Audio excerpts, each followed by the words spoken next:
باقی سرک کر آگ کے قریب خاموشی سے بیٹھ گئے۔ ہاں، اپنی کہانی، یہ کہہ کر بوڑھے آدمی نے اپنی جھکی ہوئی گھنی بھوؤں میں سے کوٹھڑی کے باہر تاریکی میں دیکھنا شروع کر دیا۔ تھوڑی دیر کے بعد وہ پھر لڑکوں سے مخاطب ہوا۔ میں آج تمہیں اپنی پہلی چوری کی داستان سناؤں گا۔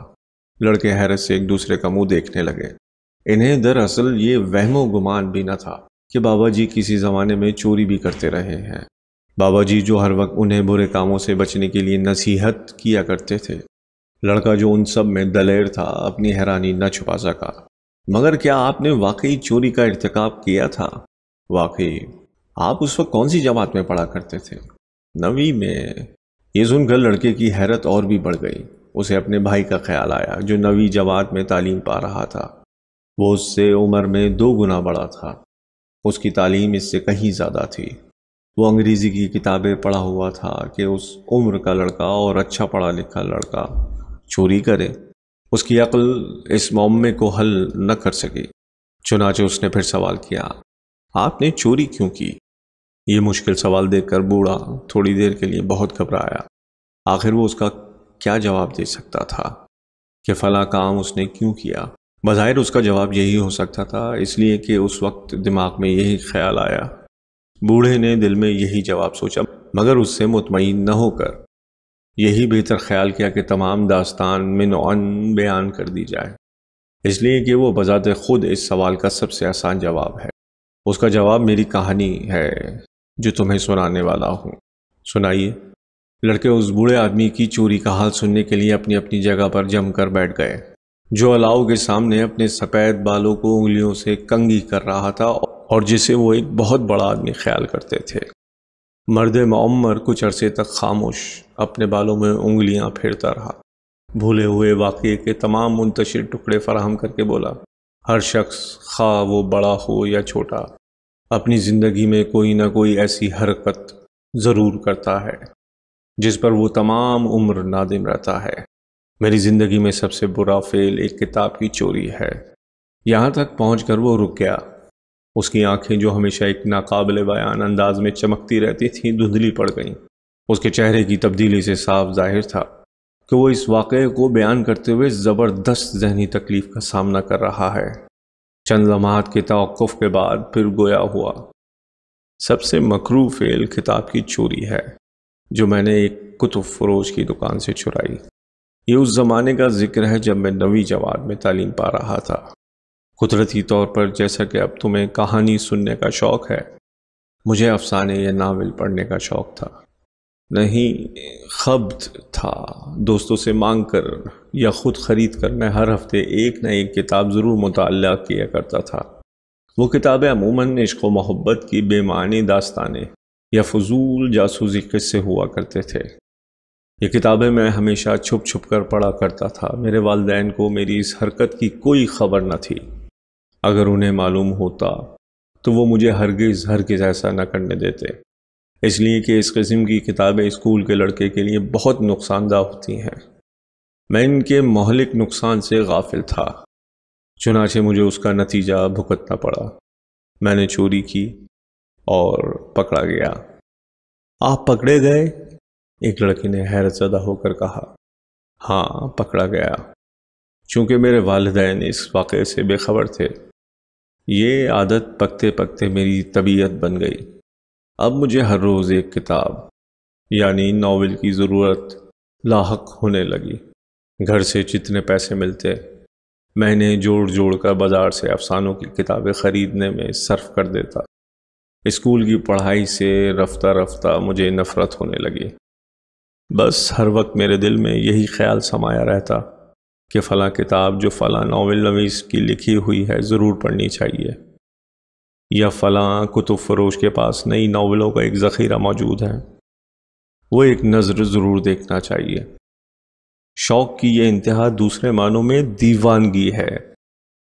اس حالت میں انسان کو معلوم نہیں ہوتا کہ وہ کیا کرنے والا ہے یا کیا کر رہا ہے۔ اس وقت وہ ایک بے عقل بچے کی مانند ہوتا ہے جو اپنی طبیعت خوش کرنے یا شوق پورا کرنے کے لیے جلتی ہوئی آگ میں ہاتھ ڈال دیتا ہے۔ اسے یہ پتہ نہیں ہوتا کہ وہ چمکنے والی شے جسے وہ پکڑ رہا ہے اس کا ہاتھ جلا دے گی۔ ٹھیک یہی حالت میری تھی۔ فرق اتنا ہے کہ بچہ شعور سے محروم ہوتا ہے، اس لیے وہ بغیر سمجھے بوجھے بری سے بری حرکت کر بیٹھتا ہے، مگر میں نے عقل کا مالک ہوتے ہوئے چوری ایسے مکروہ جرم کا ارتکاب کیا۔ یہ آنکھوں کی موجودگی میں میرے اندھے ہونے کی دلیل ہے۔ میں ہرگز ایسا کام نہ کرتا اگر میری عادت مجھے مجبور نہ کرتی۔ ہر انسان کے دماغ میں شیطان موجود ہوتا ہے جو وقتاً فوقتاً اسے برے سے برے کام کرنے پر مجبور کرتا ہے۔ یہ شیطان مجھ پر اس وقت غالب آیا جبکہ مجھے سوچنے کے لیے بہت کم وقت تھا۔ خیر، لڑکے خاموشی سے بوڑھے کے ہلتے ہوئے لبوں کی طرف نگاہیں گاڑے اس کی داستان کو سن رہے تھے۔ داستان کا تسلسل اس وقت ٹوٹتے دیکھ کر جبکہ اصل مقصد بیان کیا جانے والا تھا، وہ بڑی بے قراری سے بقایا تفصیل کا انتظار کرنے لگے۔ مسعود بیٹا، یہ سامنے والا دروازہ تو بند کر دینا، سرد ہوا آ رہی ہے، بوڑھے نے اپنا کمبل گھٹنوں پر ڈالتے ہوئے کہا۔ مسعود اچھا بابا جی کہہ کر اٹھا اور کوٹھڑی کا دروازہ بند کرنے کے بعد اپنی جگہ پر بیٹھ گیا۔ ہاں تو ایک دن جب کہ والد گھر سے باہر تھے، بوڑھے نے اپنی داستان سنانا شروع کر دی۔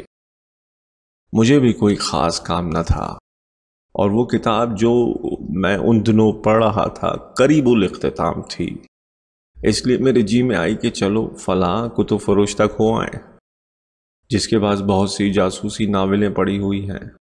میری جیب میں اس وقت کچھ پیسے موجود تھے جو ایک معمولی ناول کے دام ادا کرنے کے لیے کافی تھے۔ چنانچہ میں گھر سے سیدھا اس کتب فروش کی دکان پر گیا۔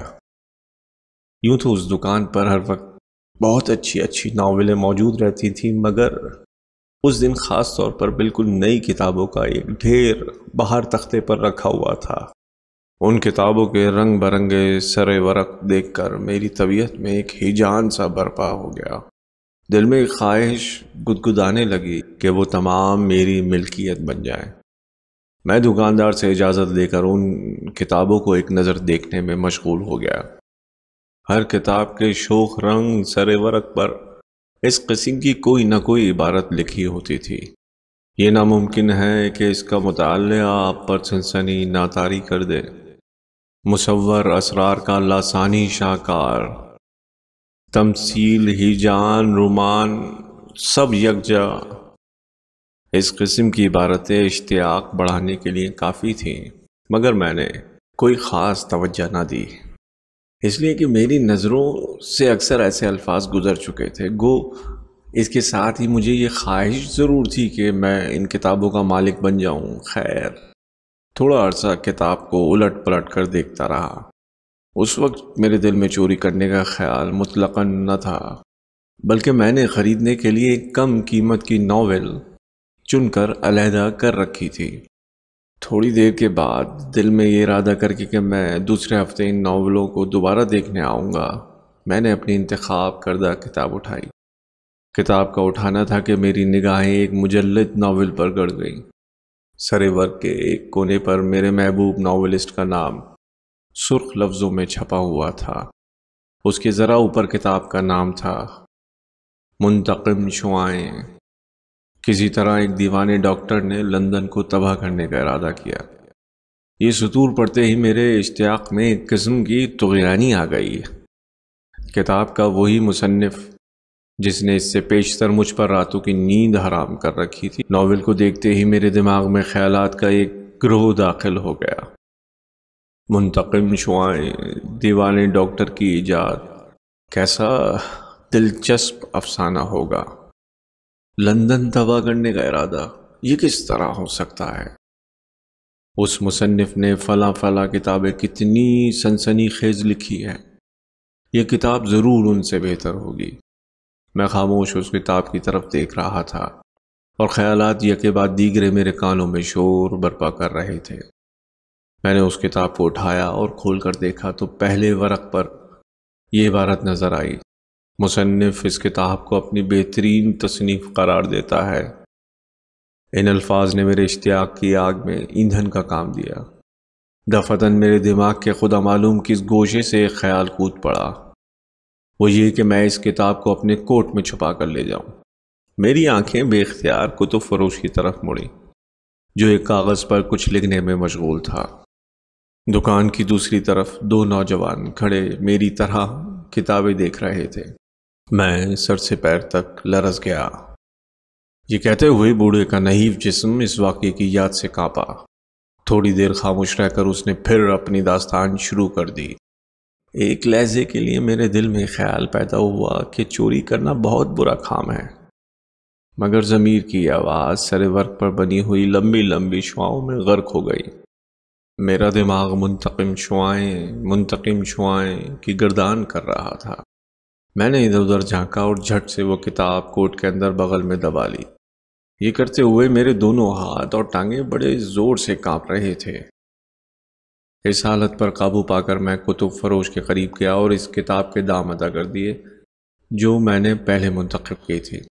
قیمت لیتے وقت اور روپے میں سے باقی پیسے واپس کرنے میں اس نے غیر معمولی تاخیر لگا دی۔ اس کے علاوہ میری طرف سے اس وقت عجیب نگاہوں سے دیکھ رہا تھا، جس سے میری طبیعت سخت پریشان ہو رہی تھی۔ جی یہی چاہتا تھا کہ سب چھوڑ کر وہاں سے بھاگ نکلو۔ اس دوران میں نے کئی بار اس جگہ جو کتاب کی وجہ سے ابھری ہوئی تھی نگاہ ڈالی، اور شاید اسے چھپانے کی بے سود کوشش بھی کی۔ میری ان عجیب حرکتوں کو دیکھ کر اسے شک ضرور ہوا، اس لیے کہ وہ بار بار کچھ کہنے کی کوشش کر کے پھر خاموش ہو جاتا تھا۔ میں نے باقی پیسے جلدی سے پکڑے اور وہاں سے چل دیا۔ 200 قدم کے فاصلے پر میں نے کسی آدمی کی آواز سنی۔ مڑ کر دیکھا تو کتب فروش ننگے پاؤں چلا آ رہا تھا اور مجھے ٹھہرنے کے لیے کہہ رہا تھا۔ یہ دیکھتے ہی میں نے اندھا دھند بھاگنا شروع کر دیا۔ مجھے معلوم نہ تھا کہ میں بھاگ رہا ہوں۔ اس کے علاوہ میں اپنے گھر کی جانب رخ کیے ہوئے نہ تھا، بلکہ میں شروع ہی سے اس طرف بھاگ رہا تھا جدھر بازار کا اختتام تھا۔ اس غلطی کا مجھے اس وقت احساس ہوا جب 2-3 آدمیوں نے مجھے پکڑ لیا۔ بوڑھا اتنا کہہ کر اضطراب کی حالت میں اپنی خشک زبان لبوں پر پھیرنے لگا۔ کچھ توقف کے بعد وہ ایک لڑکے سے مخاطب ہوا، مسعود پانی کا ایک گھونٹ تو پلوانا۔ مسعود خاموشی سے اٹھا اور کوٹری کے کونے میں پڑے ہوئے گھڑے سے گلاس میں پانی اڈیل کر لے آیا۔ بوڑھے نے گلاس کو پکڑتے ہی منہ سے لگا لیا اور ایک ہی گھونٹ میں سارا پانی پی لیا۔ ہاں میں کیا بیان کر رہا تھا؟ بوڑھے نے خالی گلاس کو زمین پر رکھتے ہوئے کہا۔ آپ بھاگے جا رہے تھے، ایک لڑکے نے جواب دیا۔ میرے پیچھے کتب فروش چور چور کی آواز بلند کرتا ہوا بھاگا چلا آ رہا تھا۔ جب میں نے 2-3 آدمیوں کو اپنے قریب پہنچتے ہوئے دیکھا تو میرے ہوش ٹھکانے نہ رہے۔ جیل کی آہنی سلاخیں، پولیس اور عدالت کی تصویریں ایک ایک کر کے میری آنکھوں کے سامنے رقص کرنے لگیں۔ بے عزتی کا خیال آتے ہی میری پیشانی عرق آلود ہو گئی۔ میں لڑکھڑایا اور گر پڑا۔ اٹھنا چاہا تو ٹانگوں نے جواب دیا۔ اس وقت میرے دماغ کی عجیب حالت تھی۔ ایک تند سا دھواں میرے سینے میں کروٹیں لے رہا تھا، آنکھیں فرتے خوف سے ابل رہی تھیں اور کانوں میں ایک زبردست شور برپا تھا، جیسے بہت سے لوگ آہنی چادروں کو ہتھوڑوں سے کوٹ رہے ہیں۔ میں ابھی اٹھ کر بھاگنے کی کوشش ہی کر رہا تھا کہ کتب فروش اور اس کے ہمراہ 2-3 آدمیوں نے مجھے پکڑ لیا۔ اس وقت میری کیا حالت تھی اس کا بیان کرنا بہت دشوار ہے۔ سینکڑوں خیالات پتھروں کی طرح میرے دماغ کے ساتھ ٹکرا ٹکرا کر مختلف قسم کی آوازیں پیدا کر رہے تھے۔ جب انہوں نے مجھے پکڑا تو ایسا معلوم ہوا کہ آہنی پنجے نے میرے دل کو پکڑ کر مسل ڈالا۔ میں بالکل خاموش تھا اور وہ مجھے دکان کی طرف کشاں کشاں لے جا رہے تھے۔ جیل خانے کی کوٹری یا عدالت کا دروازہ دیکھنا یقینی تھا۔ یہ خیال کرتے ہوئے میرے ضمیر نے مجھ پر لعنت و ملامت کرنا شروع کر دی، چونکہ اب جو ہونا تھا ہو چکا تھا اور میرے پاس اپنے ضمیر کو جواب دینے کے لیے کوئی الفاظ موجود نہ تھے۔ میری گرم آنکھوں میں آنسو اتر آئے اور میں نے بے اختیار رونا شروع کر دیا۔ یہ کہتے ہوئے بوڑھے کی دھندلی آنکھیں نمناک ہو گئیں۔ کتب فروش نے مجھے پولیس کے حوالے نہ کیا، اپنی کتاب لے لی اور تھوڑی دیر نصیحت کرنے کے بعد چھوڑ دیا۔ بوڑھے نے اپنے آنسو کمبل سے خشک کرتے ہوئے کہا، خدا اس کو جزائے خیر دے۔ میں عدالت کے دروازے سے تو بچ گیا، مگر اس واقعے کی والد اور اسکول کے لڑکوں کو خبر ہو گئی۔ والد مجھ پر سخت خفا ہوئے اور ہر ممکن طریقے سے مجھے اس مکروہ فعل پر شرم دلانے کے بعد معاف کر دیا۔ 2-3 مرتبہ مجھے اس ندامت کا بخار آتا رہا۔ اس کے بعد جب میں نے دیکھا کہ میرا دل کسی کروٹ آرام نہیں لیتا اور مجھ میں اتنی قوت نہیں کہ میں لوگوں کے سامنے اپنی نگاہیں اٹھا سکوں، تو میں شہر چھوڑ کر وہاں سے ہمیشہ کے لیے روپوش ہو گیا۔ اس وقت سے لے کر اب تک میں نے مختلف شہروں کی خاک چھانی ہے، ہزاروں مصائب برداشت کیے ہیں، صرف اس کتاب کی چوری کی وجہ سے جو مجھے تادم مرگ نادم و شرمسار رکھے گی۔ اس آوارہ گردی کے دوران میں نے اور بھی بہت سی چوریاں کیں، ڈاکے ڈالے اور ہمیشہ پکڑا گیا، مگر میں ان پر نادم نہیں ہوں، مجھے فخر ہے۔ یہ کہتے ہوئے بوڑھے کی دھندلی آنکھوں میں پہلی بار پہلی سی چمک نمودار ہو گئی اور اس نے الاؤ کے شعلوں کو ٹکٹکی لگا کر دیکھنا شروع کر دیا۔ ہاں، مجھے فخر ہے۔ یہ الفاظ اس نے توقف کے بعد دوبارہ کہے۔ آگ کا ایک شعلہ نامعلوم کیوں بلند ہوا اور ایک لمحہ فضا میں تھر تھر آ کر الاؤ کی آغوش میں سو گیا۔ بوڑھے نے شعلے کی جرت دیکھی اور مسکرایا اور پھر لڑکوں سے مخاطب ہو کر کہنے لگا، کہانی ختم ہو گئی ہے، اب تم جاؤ، تمہارے والدین انتظار کرتے ہوں گے۔ مگر آپ کو اپنی دوسری چوریوں پر فخر کیوں ہے؟ مسعود نے سوال کیا۔ فخر کیوں ہے؟ بوڑھا مسکرایا۔ اس لیے کہ وہ چوریاں نہیں تھیں۔ اپنی سرقہ شدہ چیزوں کو دوبارہ حاصل کرنا چوری نہیں۔ میرے عزیز، بڑے ہو کر تمہیں اچھی طرح معلوم ہو جائے گا، ہر وہ چیز جو تم سے چرا لی گئی ہو، تمہیں حق حاصل ہے کہ اسے ہر ممکن طریقے سے اپنے قبضے میں لے آؤ، مگر یاد رہے تمہاری یہ کوشش کامیاب ہونی چاہیے، ورنہ ایسا کرتے ہوئے پکڑے جانا اور اذیتیں اٹھانا عبث ہے۔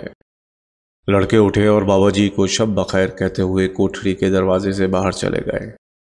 بوڑھے کی نگاہیں ان کو تاریکی میں گم ہوتے دیکھ رہی تھیں۔ تھوڑی دیر اس طرح دیکھنے کے بعد وہ اٹھا اور کوٹھری کا دروازہ بند کرتے ہوئے بولا، اگر بڑے ہو کر وہ صرف کھوئی ہوئی چیزیں واپس لے سکیں۔ بوڑھے کو خدا معلوم ان لڑکوں سے کیا امید تھی۔